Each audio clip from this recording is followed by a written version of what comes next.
Hello students. आज हम chapter करेंगे ग्रेविटेशन, जो फिजिक्स का चैप्टर है क्लास 9th का। ये सारे क्वेश्चंस एमसीक्यू की फॉर्म में होंगे और पहले आपने अटेम्प्ट करना है और फिर बाद में अपना आंसर टैली करना है। तो देखते हैं आज का पहला क्वेश्चन।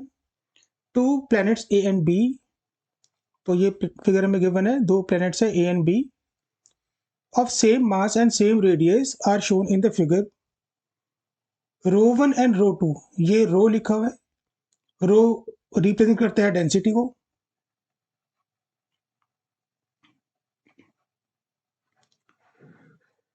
तो डेंसिटी जो है वो P1 की ज़्यादा है P2 के कंपैरिजन में, यानी इसकी डेंसिटी ज़्यादा है और इसकी कम है। हमें बताना है कि एक्सेलरेशन ड्यू टू ग्रेविटी यानी स्मॉल जी की वैल्यू क्या होगी। दोनों की वैल्यूज इक्वल होंगी, या एक की लेस देन बी होगी, या ए की ग्रेटर देन बी होगी, या फिर हमें बताना है कि given information is not sufficient. तो देखो, जी का फॉर्मूला आपको पता है, capital G into M upon R square, जहां पे एम होता है मास ऑफ द प्लेनेट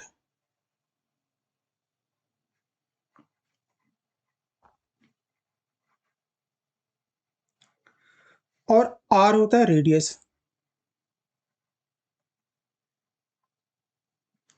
तो अगर हम जी ए की बात करें तो ये हो जाएगा capital G into mass of A upon radius of A का स्क्वायर, एंड जी बी हो जाएगा capital G into mass of planet B upon planet B के रेडियस का स्क्वायर। अब क्योंकि मास भी दोनों के इक्वल है, रेडियस भी दोनों का इक्वल है, और जी की वैल्यू तो कांस्टेंट ही रहती है कैपिटल जी की, तो इसका मतलब है कि G A should be equal to G B. तो इसका ऑप्शन हो जाएगा ऑप्शन ए। नेक्स्ट क्वेश्चन है हमारा, ये stone is allowed to fall from the top of a tower 100 metre high and at the same time another stone is projected vertically upwards from the ground. यानी एक stone को तो हमने नीचे फेंका, सपोज करो ये 100 मीटर हाइट है टोटल, तो एक स्टोन को हमने ऊपर से नीचे फेंका, ड्रॉप किया, और एक को हमने ऊपर की तरफ प्रोजेक्ट किया। जिसे हमने नीचे ड्रॉप किया था, तो जब भी हम किसी चीज को ड्रॉप करते हैं तो उसकी इनिशियल वेलोसिटी 0 लेते हैं, और उसका एक्सेलरेशन होता है एक्सेलरेशन ड्यू टू ग्रेविटी यानी स्मॉल जी के बराबर। जब हमने दूसरे स्टोन को ऊपर की तरफ फेंका तो उसको हमने वेलोसिटी दी 25 मीटर पर सेकेंड। अच्छा, जब ये ऊपर की तरफ जा रहे हैं तो रिटार्डेड मोशन होगा क्योंकि वेलोसिटी डिक्रीज हो रही होगी, तो इसमें एक्सेलरेशन लेंगे माइनस जी। हमसे पूछा गया है कि ये दोनों कैलकुलेट व्हेन का मतलब कब, हमें टाइम निकालना है, ये दोनों किस टाइम पर मीट करेंगे मतलब एक ही पॉइंट पर लाई करेंगे। तो टाइम दोनों का सेम ही होगा, ऑब्वियस सी बात है, क्योंकि हमने दोनों को सेम टाइम पर फेंका है, तो जितना टाइम उसको यहां से यहां आने में लगा उतना ही टाइम इसे ऊपर आने में लगा होगा। दोनों ने टाइम तो इक्वल लिया है। तो पहले देखते हैं कि सपोज करो ये यहां से यहां तक आया, इसको हम S1 मान लेते हैं। S1 डिस्टेंस इसने ट्रेवल किया और इसने ट्रेवल किया S2 डिस्टेंस। तो S का फॉर्मूला क्या होता है, ut plus half A T square. यहाँ पे ए की जगह हम जी लगाएंगे, तो S1 हो जाएगा हमारा, क्योंकि इस केस में u 0 है, तो 0 into T plus half G T square. तो ये हो जाएगा हाफ जी टी स्क्वायर। ऐसे ही S2 निकालते हैं। S2 once again ut plus half G T square. ये हो जाएगा हमारा, इस केस में u है 25, टी कैलकुलेट करना है, ये g है हमारा नेगेटिव होगा, तो ये प्लस माइनस माइनस जी हो जाएगा, ये minus half G T square. तो ये हमारा S1 है और S2 है। हमें ये भी पता है कि S1 और S2 दोनों मिला के 100 होना चाहिए, क्योंकि ये टोटल हाइट यहाँ से यहाँ तक नीचे तक 100 मीटर है। तो बस यहाँ पे वैल्यू पुट कर देते हैं। S1 की जगह आ जाएगा half G T square, plus S2 की जगह आ जाएगा 25t minus half G T square, और ये इक्वल है 100 के। हाफ जी टी स्क्वायर से half G T square cancel, T हो जाएगा 100/25 यानी 4 सेकेंड। तो इन दोनों को यहां तक पहुंचने में 4 सेकेंड का टाइम लगेगा, option A. Next question, the mass of a body is measured to be 12 kilogram. तो मास हमें गिवन है 12 kilogram on earth. If it is taken to the moon its mass will be. अगर moon पे इसको ले जाएं तो उसका मास कितना होगा। तो देखो यहाँ पे मास बोला गया है, ना कि वेट।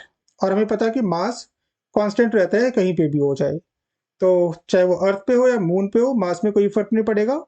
मास उसका मून पे भी 12 ही रहेगा। तो ऑप्शन ए इसका करेक्ट है।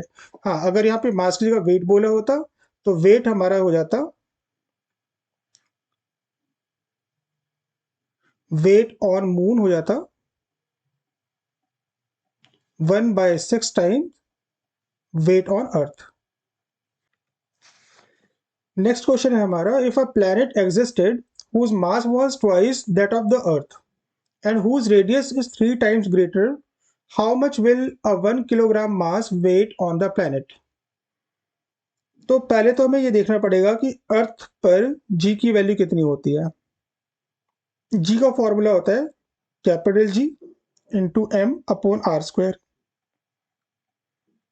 अब क्योंकि अर्थ का लिए है तो अर्थ पे हमें पता है स्मॉल जी की वैल्यू 9.8 होती है, और ये G M upon R square,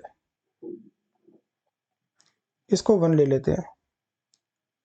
अच्छा, अब हमें निकालना है उस प्लेनेट पे जी की वैल्यू कितनी होगी जिसका मास अर्थ के मास से डबल है। तो अगर अर्थ के मास से डबल है तो वो कितना हो जाएगा 2m, और जिसका रेडियस अर्थ के रेडियस से 3 टाइम्स ज्यादा है, तो 3 टाइम्स का मतलब 3r का स्क्वायर।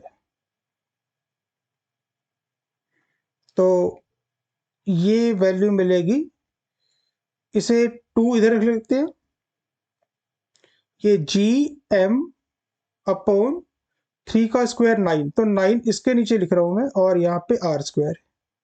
ऐसा इसलिए किया क्योंकि इस G M upon R square की वैल्यू ये हमें पता है 9.8। तो प्लेनेट पे जी की वैल्यू हो जाएगी 2/9 मल्टीप्लाइड बाई 9.8। इसे कैंसिल करते हैं, ये कितना हो जाएगा 1.0, और 9 9 81, तो 98 के आसपास आएगा।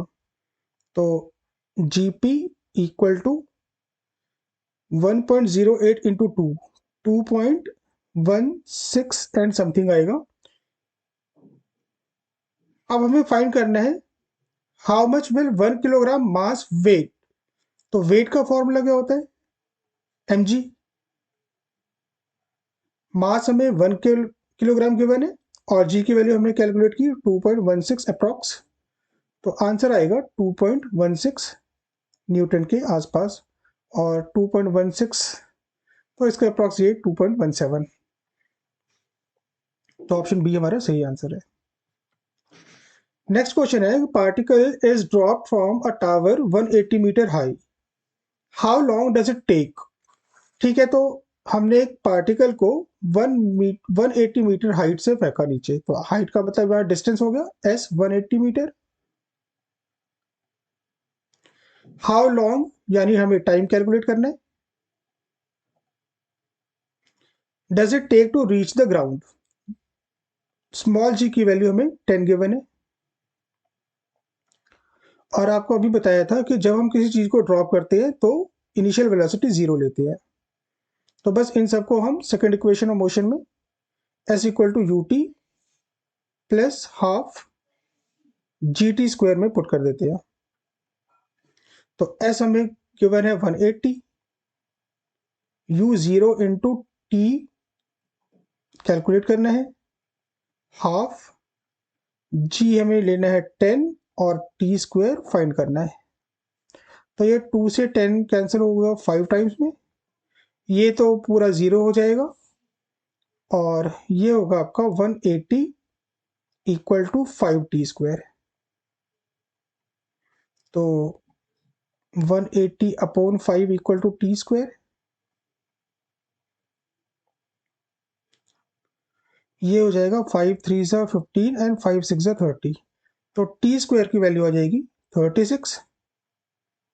तो टी आ जाएगा हमारा 36 का रूट 6 सेकेंड।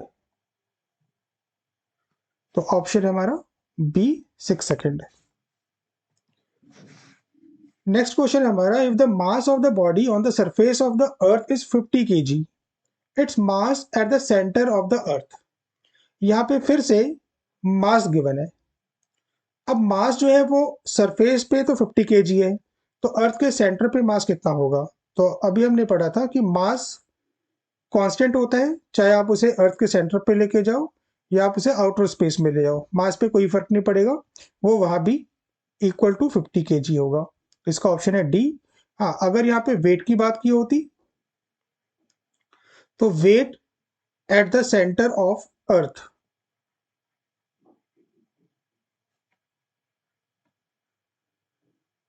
ये 0 हो जाता। क्यों?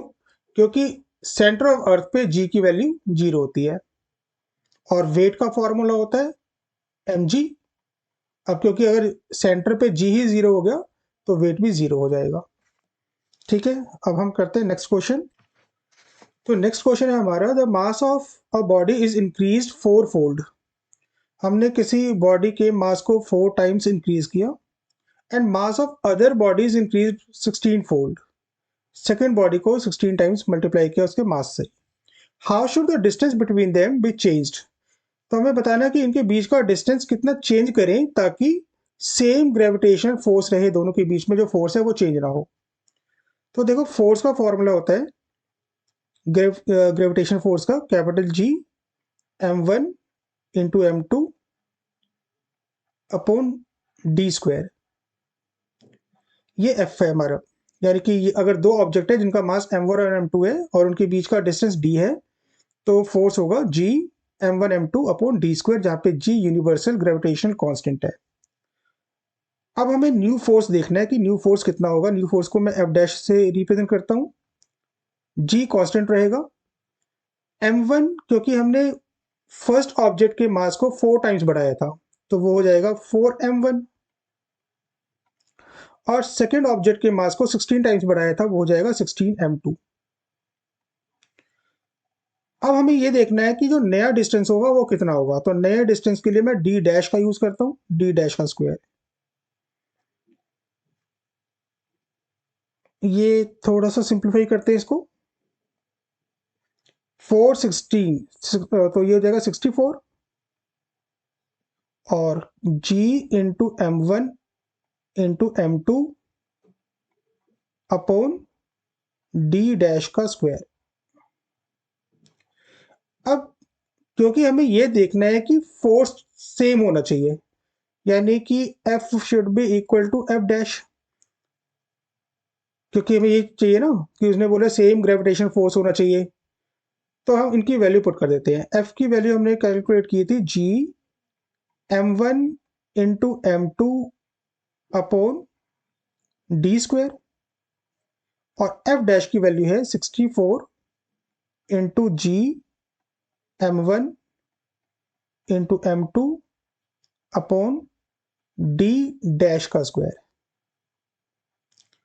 तो यहां से g कैंसिल, m1 से m1 कैंसिल और m2 से m2 कैंसिल, क्रॉस मल्टीप्लाई करते हैं तो यहाँ तो 1 बचा। 1 की d1 डी डैश में करेंगे तो डी डैश स्क्वायर, और ये डी स्क्वायर के 64 में करेंगे तो ये हो जाएगा 64 डी स्क्वायर। तो क्या हम 64d² को 8d का होल स्क्वायर ले सकते हैं। 2 से 2 कैंसिल, यानी स्क्वायर से स्क्वायर गया, तो d डैश आ गया हमारा 8 इंटू डी, यानी हमें डिस्टेंस को 8 टाइम्स बढ़ाना पड़ेगा, और डिस्टेंस 8 टाइम्स यानी ऑप्शन सी।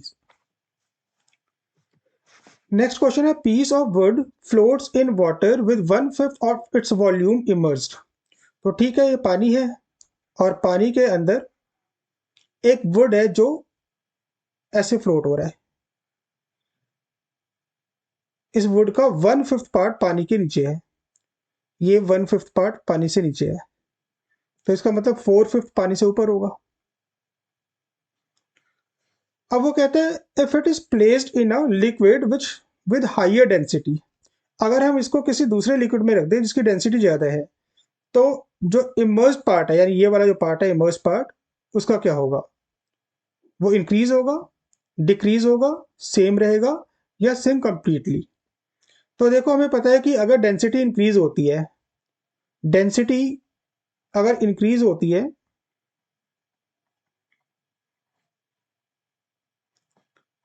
तो बायएंट फोर्स जो है इसके ऊपर लगने वाला वो भी इंक्रीज होगा,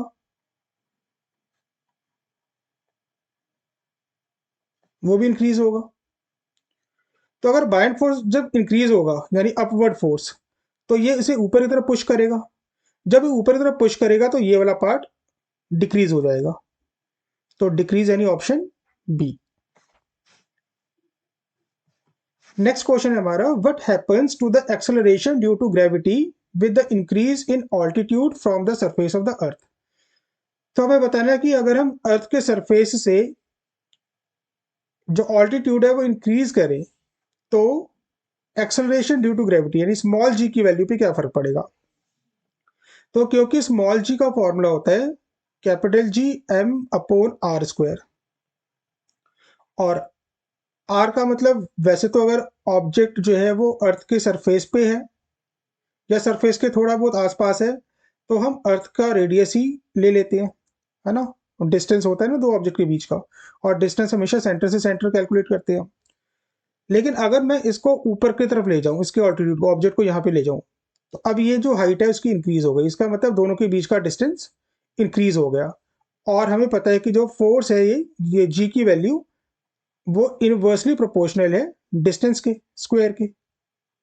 इनवर्सली प्रोपोर्शनल का मतलब क्या है कि अगर हम डिस्टेंस को बढ़ाएंगे तो जी की वैल्यू कम होगी, तो इसका मतलब डिक्रीज हो जाएगी वैल्यू। नेक्स्ट क्वेश्चन है, which of the following is correct for mass. Mass के लिए इनमें से कौन सा ऑप्शन करेक्ट है? फर्स्ट ऑप्शन है it is a vector quantity. तो मास वेक्टर क्वांटिटी क्या होता है? वेक्टर क्वांटिटी वो होता है जिसमें मैग्नीट्यूड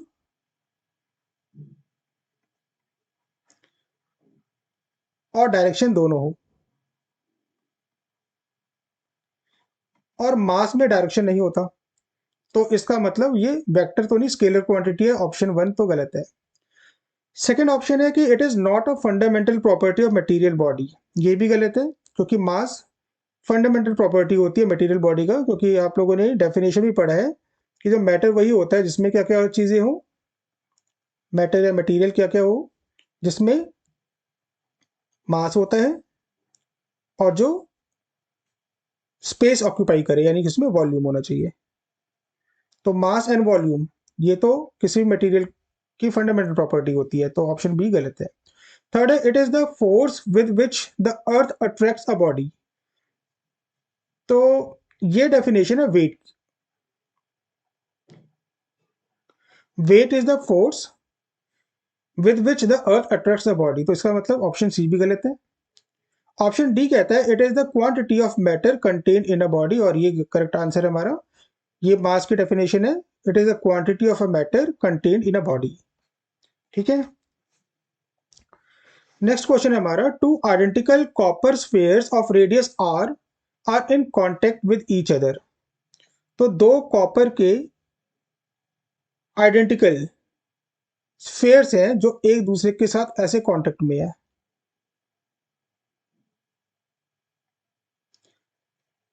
अब क्योंकि आइडेंटिकल है तो रेडियस भी सेम ही होगा दोनों का, तो इसका रेडियस यहाँ से यहाँ तक आर होगा, रेडियस कैपिटल आर गिवन है, और इसका रेडियस भी आर होगा।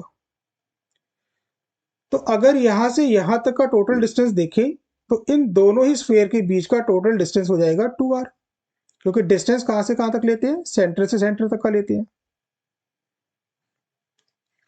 हमें बताना है if the gravitational attraction between them is F, then the relation between F and R. तो इनके बीच में अगर फोर्स एफ लग रहा है तो एफ और आर में क्या रिलेशन होगा। तो इसके लिए क्या करना चाहिए हमें, सबसे पहले देखेंगे कि एफ क्या होता है। एफ होता है G m1 m2 upon R square. इस केस में क्या होगा, क्योंकि दोनों का ही मास सेम है। कैसे पता हमें, क्योंकि यहाँ लिखा है आइडेंटिकल है, आइडेंटिकल है उसका मतलब मास भी सेम होगा, और दोनों सेम ही मटेरियल के बने, कॉपर के ही बने, तो उनका मास सेम होगा, डेंसिटी भी सेम होगी अगर सेम साइज है तो m1 और m2 के लिए मैं m ही लगा लेता हूँ, दोनों का मास सेम है तो दोनों के लिए m का यूज कर लेते हैं। और डिस्टेंस हमने क्या देखा, यहां से यहां तक 2r, ये हो जाएगा 2r का स्क्वायर। तो इसे हम लिख सकते हैं f equal to G M square upon 4r square. ठीक है, अब हमें देखना है कि मास क्या होता है। मास का फॉर्मूला आप लोगों ने पढ़ा है, वॉल्यूम इंटू डेंसिटी,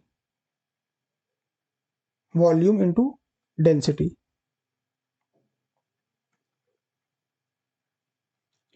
तो मास इक्वल टू वॉल्यूम का formula, volume of sphere 4/3 pi R cube,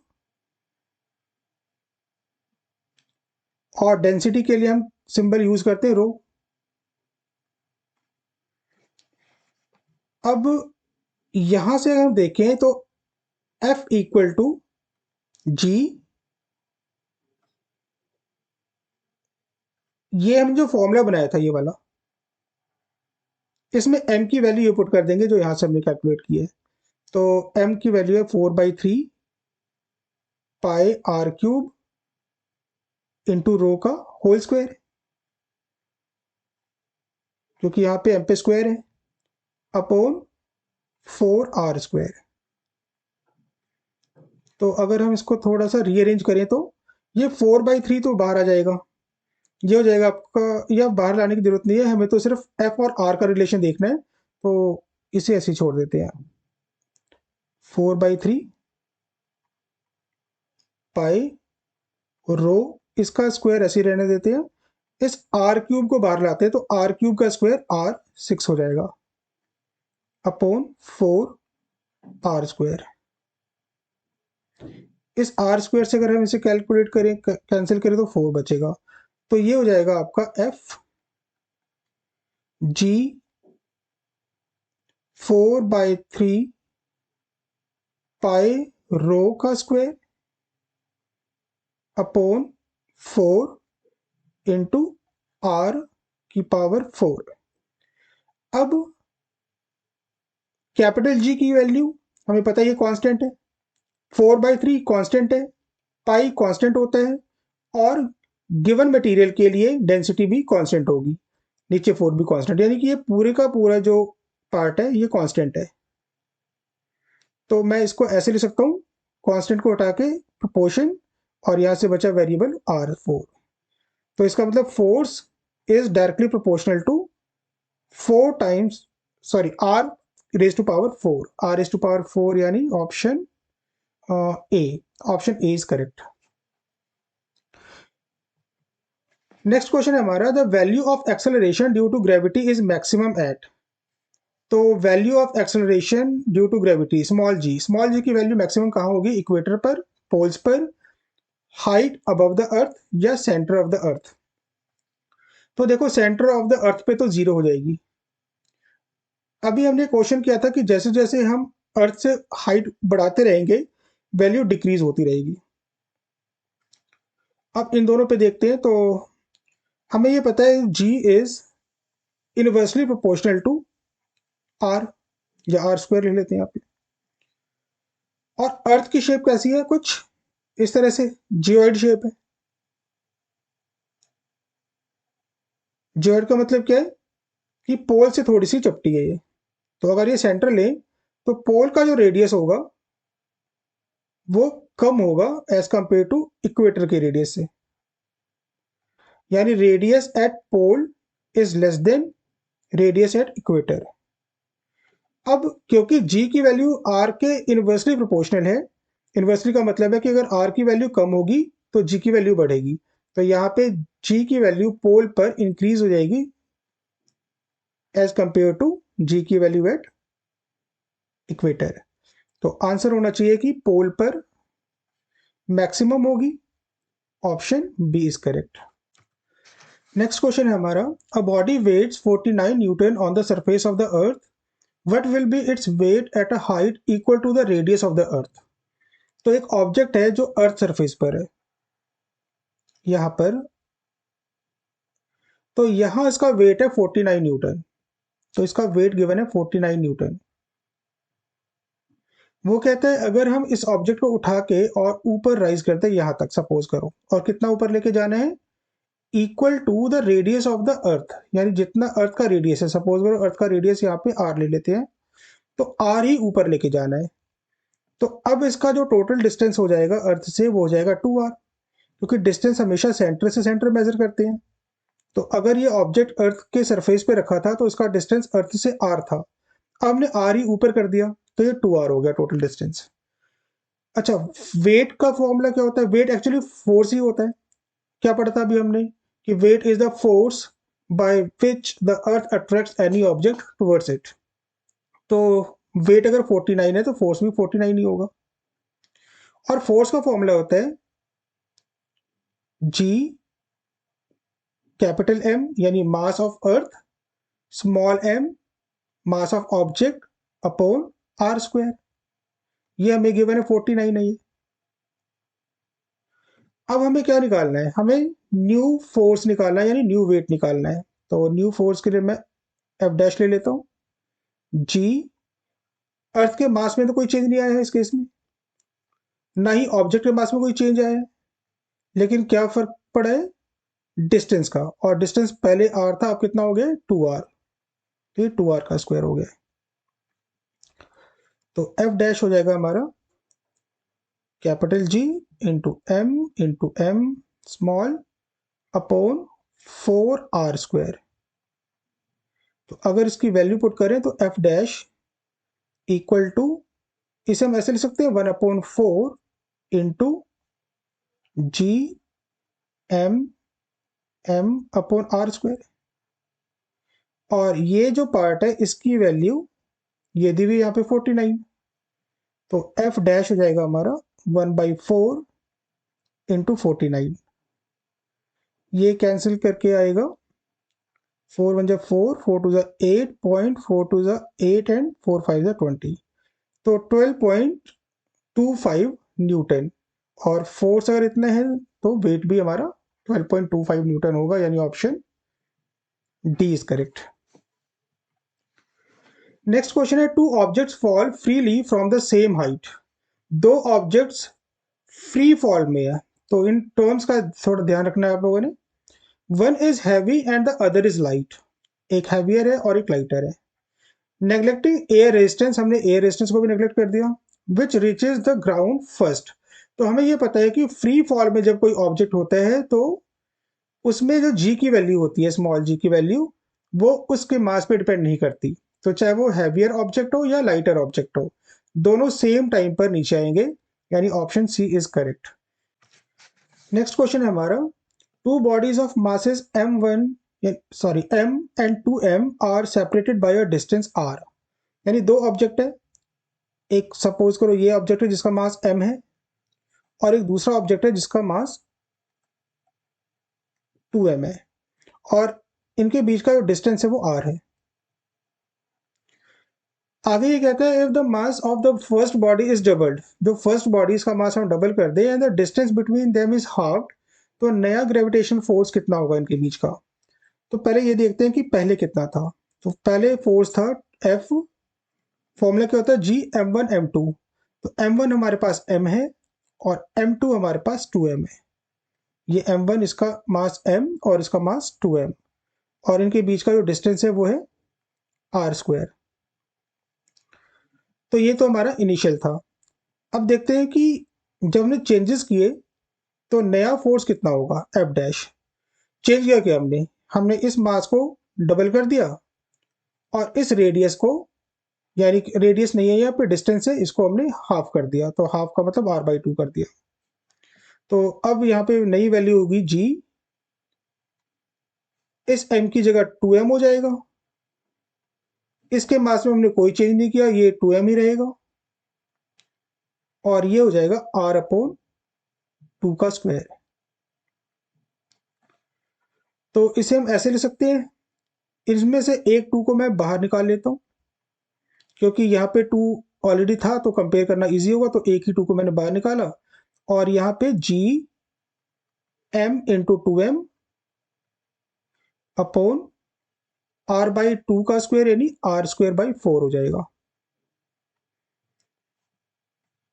अब ये हो जाएगा आपका एफ डैश इक्वल टू, इस r²/4 को जब हम यहाँ पे मल्टीप्लाई करके रेसिप्रोकल करेंगे तो ये 4 ऊपर आएगा, 4 टू द 8, ये ऐसा हो जाएगा 8 इंटू जी m इंटू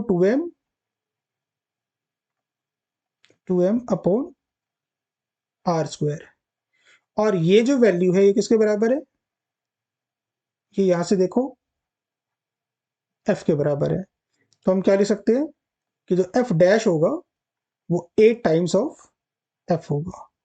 तो फोर्स हमारा 8 टाइम्स इंक्रीज हो जाएगा। तो आंसर हो जाएगा हमारा D, 8 times the original. Next है हमारा, the gravitational force between to object becomes 1/16 of the original value, which change could cause this. तो अगर दो ऑब्जेक्ट के बीच का फोर्स 1/16 हो रहा है तो इनमें से क्या हो सकता है। एक बात बताओ, F जो होता है वो होता है G m1 into m2 upon d²। अब अगर इसे मुझे 1/16 करना है, यानी 16 टाइम्स कम करना है, तो या तो मैं मास को कम कर दूं या फिर डिस्टेंस को इंक्रीज कर दूं, क्योंकि फोर्स और डिस्टेंस इनवर्सली रिलेटेड है। फोर्स को कम करने के लिए डिस्टेंस बढ़ाना पड़ेगा। अब ऑप्शन देखते हैं, डिस्टेंस डबल्ड। अगर मैं डिस्टेंस को डबल कर दूं तो 2d हो जाएगा, और 2d का स्क्वायर 4 टाइम्स, बट हमें तो 16 चाहिए, तो ये तो नहीं होगा। डिस्टेंस क्वाड्रपल्ड, अच्छा डिस्टेंस को अगर मैं d की जगह 4d कर दूं तो 4d का स्क्वायर हो जाएगा 16d²। ठीक है, तो यहां से मुझे मिल जाएगा 16 टाइम्स। तो ऑप्शन बी इज करेक्ट। बाकी भी देख लेते हैं, mass of one object half.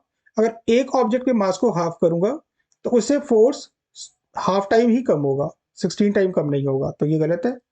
और mass of both object is half, दोनों ऑब्जेक्ट के मास को अगर हाफ कर दे तो हाफ इंटू हाफ कितना होगा, 1/4, तो ये भी 1/4 टाइम ही कम होगा, 1/16 नहीं होगा। तो इसका मतलब ये भी गलत है, ऑप्शन बी इज करेक्ट।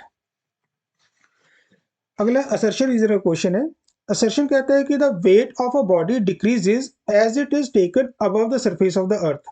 तो अभी पीछे हमने क्वेश्चन किया था कि जैसे जैसे हम अर्थ से दूर जाते रहेंगे, अर्थ से दूर जाएंगे, इसका वेट कम होगा, वेट कम होगा जैसे जैसे हाइट बढ़ेगी। ठीक है, तो असर्शन ट्रू है। रीजन है कि the value of acceleration due to gravity decreases with increase in height. ठीक है, एक्सेलरेशन ड्यू टू ग्रेविटी का मतलब जी की वैल्यू कम होती है जब हाइट बढ़ती है, तो बिल्कुल ठीक है। तो इसका हो जाएगा both A and R true and reason is correct explanation of A. Next question है assertion A, the gravitational force between two bodies is independent of the medium between them. यानी कि दो ऑब्जेक्ट के बीच में जो फोर्स लग रहा है वो मीडियम पे डिपेंड नहीं करता। अब यहाँ पे चाहे एयर हो मीडियम, वाटर हो, स्पेस हो, इनसे कोई फर्क नहीं पड़ता, फोर्स सेम रहेगा। तो ठीक है, असर्शन करेक्ट। रीजन है कि gravitation force is always attractive in nature. तो रीजन भी ठीक है कि ग्रेविटेशन फोर्स हमेशा अट्रैक्टिव होता है, ये कभी भी रिपल्सिव नहीं होता। बट रीजन जो है वो असर्शन को एक्सप्लेन नहीं कर रहा, तो इसका ऑप्शन हो जाएगा B, both A and R true, but R is not correct explanation of A. Next question है हमारा, असर्शन कहता है कि the weight of an object becomes zero inside a freely falling lift. तो weight of an object becomes zero, ठीक है। Free fall में जब भी कोई ऑब्जेक्ट होगा तो वेटलेसनेस एक्सपीरियंस करेगा, यानी उसका वेट जीरो हो जाएगा। क्यों हो जाएगा जीरो? क्योंकि ऐसे केस में जो उस ऑब्जेक्ट का एक्सेलरेशन होगा वो एक्सेलरेशन ड्यू टू ग्रेविटी के बराबर हो जाता है, तो उसमें उसका वेट जीरो हो जाएगा। रीजन कहते हैं कि the acceleration of the lift is equal to the acceleration due to gravity. हाँ ठीक है, वही बात कह रही है कि एक्सेलरेशन जो है वो इक्वल हो जाएगा किसका, लिफ्ट का, किसके इक्वल हो जाएगा, एक्सेलरेशन ड्यू टू ग्रेविटी के बराबर। तो इसका मतलब असर्शन रीजन दोनों ही करेक्ट है और एक्सप्लेनेशन भी ठीक है। Next and last question, assertion कहता है कि a stone and a feather fall with the same acceleration in vacuum. तो स्टोन एंड फेदर दोनों ही फॉल होंगे सेम एक्सेलरेशन से, कहाँ, वैक्यूम के अंदर। वैक्यूम का मतलब वहां पे कोई एयर रेजिस्टेंस नहीं होगा, यानी कि फ्री फॉल में ऑब्जेक्ट। और हमें पता है कि फ्री फॉल में ऑब्जेक्ट का मास डिपेंड नहीं करता जी की वैल्यू पे, यानी कि जी जो होता है वो G into M upon R square होता है, जहां पे ये एम जो है वो मास है अर्थ का या प्लेनेट का, ना कि ऑब्जेक्ट का। तो इसका मतलब है कि असर्शन ठीक है। और रीजन कह रहा है कि acceleration due to gravity is independent of the mass of the falling body, ठीक है। जो बॉडी फॉल हो रही है उसके मास पे डिपेंड नहीं करता एक्सेलरेशन ड्यू टू ग्रेविटी, कहाँ, फ्री फॉल में। तो रीजन भी ठीक है। तो इसका ऑप्शन हो जाएगा both A and R are true and R is the correct explanation of A.